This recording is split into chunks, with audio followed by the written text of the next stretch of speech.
Oke, pada sesi ataupun video kali ini, di sini kita akan belajar tentang cascading style sheet atau biasa disebut dengan CSS. Berhubung untuk materi CSS sendiri cukup banyak, jadi akan dibuat beberapa video terpisah untuk pembahasan tentang CSS. Oke, next. Jadi untuk video pertama ini hanya tentang pendahuluan ataupun pengertian-pengertian dan dasar-dasar tentang CSS. Nah, apa itu CSS? CSS sendiri merupakan bahasa yang digunakan untuk mengatur tampilan dan gaya dari sebuah dokumen web.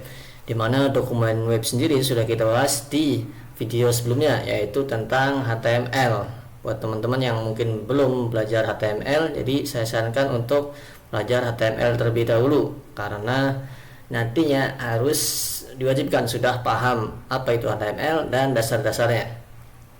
Nah, jadi CSS ini tadi seperti yang sudah dijelaskan, yaitu bahasa yang digunakan untuk mengatur tampilan dan gaya dari sebuah dokumen web seperti HTML sehingga tampilan web lebih menarik.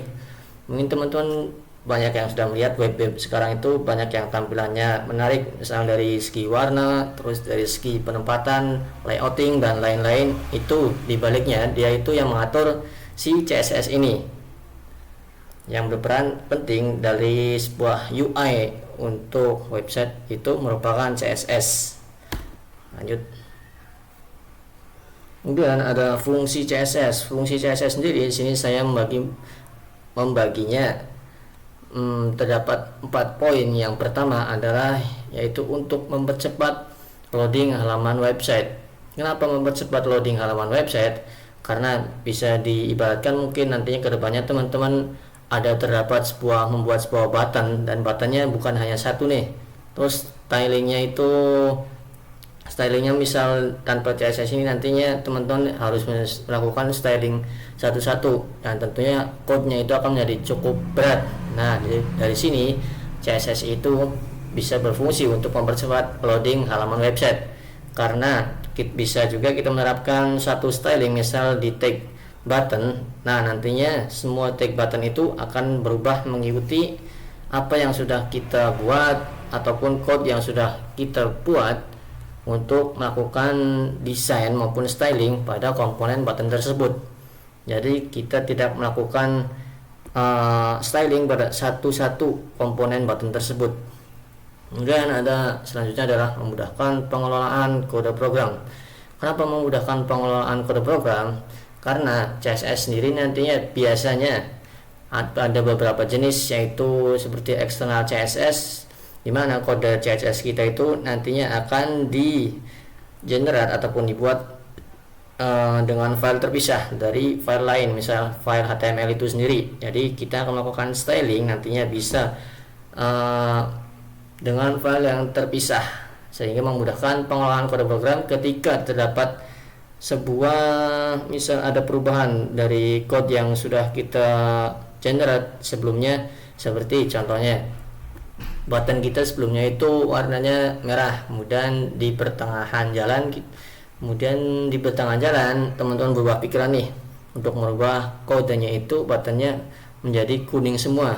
Nah, jadi ketika kita melakukan memisahkan file untuk CSS ini nantinya akan lebih memudahkan untuk pengelolaan kodenya, karena kita hanya berfokus kepada satu file itu sendiri, yaitu file CSS kita, seperti itu. Yang ketiga ada memberikan variasi pada tampilan halaman website.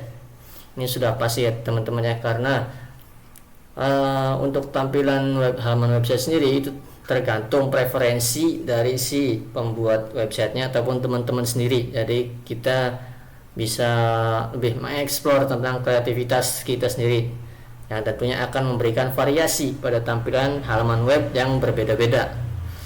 Kemudian ada yang keempat adalah membuat halaman website tampil rapi, dimana sebelumnya mungkin teman-teman yang sudah belajar HTML itu biasanya di situ hanya code-code ataupun kerangka tag yang sudah kita buat itu masih bisa dibilang kurang enak dilihat. Nah, disitulah CSS berperan untuk merapikan tampilan dari website kita.